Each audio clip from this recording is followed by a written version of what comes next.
Hey, thanks for checking out Nuts and Bolts with Tone, and welcome to my channel.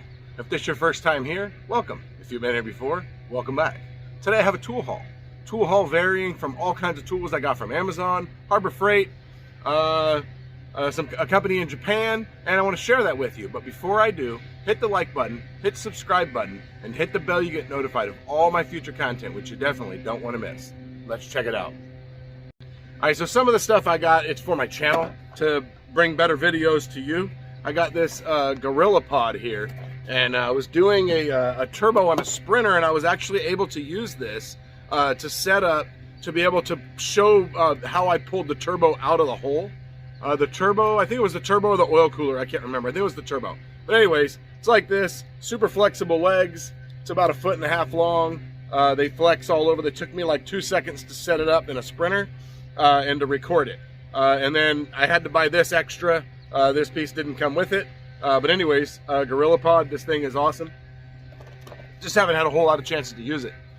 The next thing I got is I found that sometimes I just have difficulty getting proper lighting where I want to film, and it doesn't show like I want.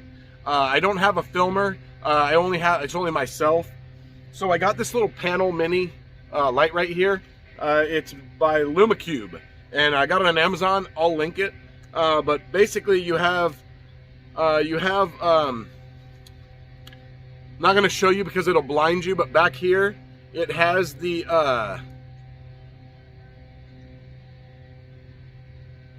trying to show you if it had the I must need to charge it. Anyways, back here it shows you the percent, and it also shows you the the brightness that you're on right now. So it's super bright. If I put it in front of the camera, you wouldn't be able to see for a while. So got that. That is pretty awesome. Sorry, trying to put this thing away. Doesn't want to go back in its little case. So anyways, there's that. That's what I got for the channel, for filming. Now let's get into the nuts and bolts of it, the tools. So I've always wanted one of these. I worked at a shop that had one of these, and any time that before you could condemn a head gasket, you had to power up you had to charge up the cooling system, take all the spark plugs out, and charge it up.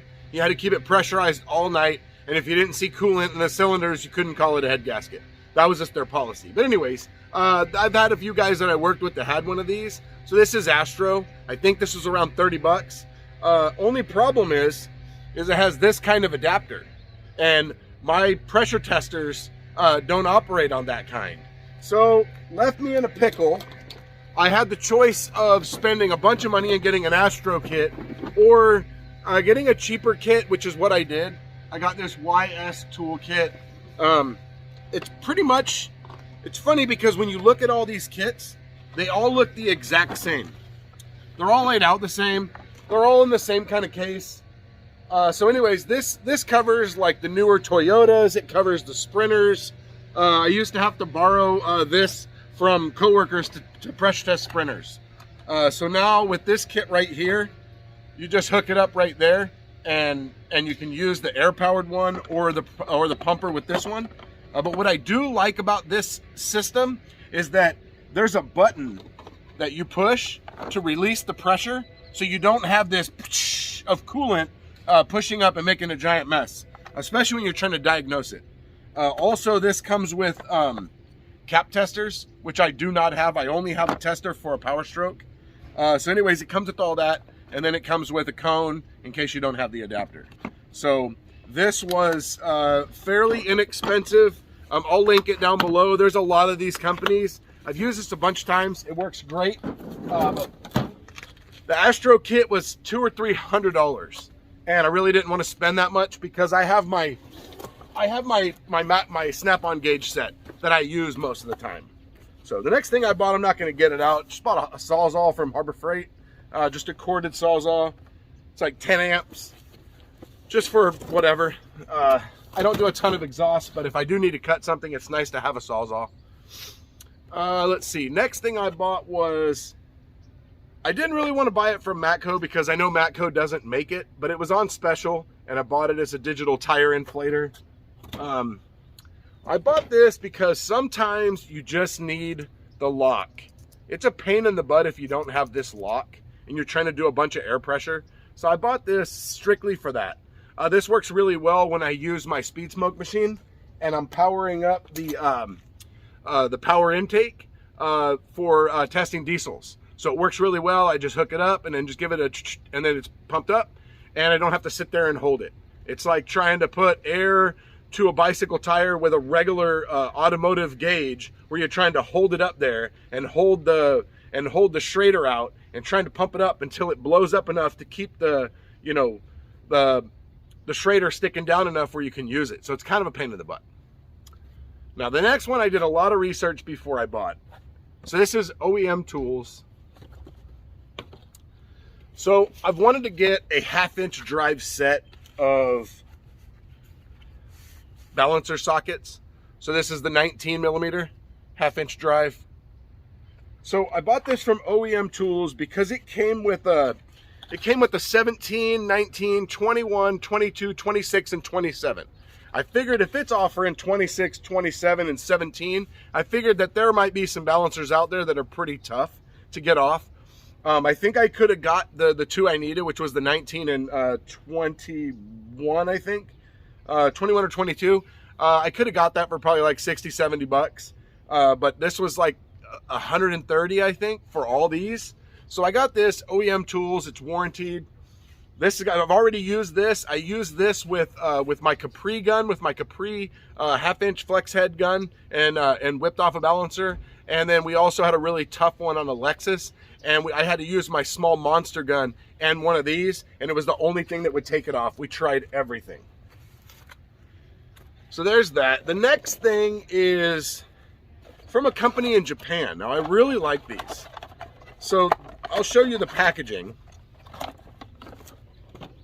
So here's the packaging. It's from Fujiya in Japan, straight from Japan.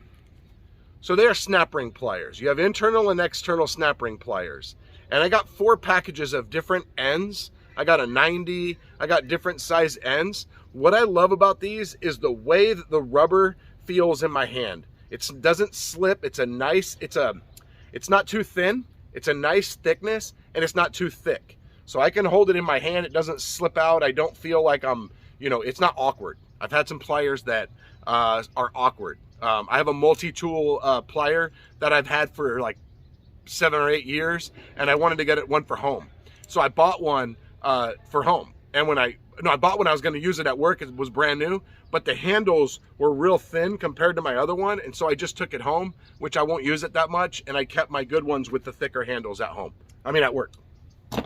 Those are really awesome. I used those to take apart a pedestal on a 7.3. I was replacing a turbo and a pedestal, and I just wanted to see what was inside the pedestal. So I took that off.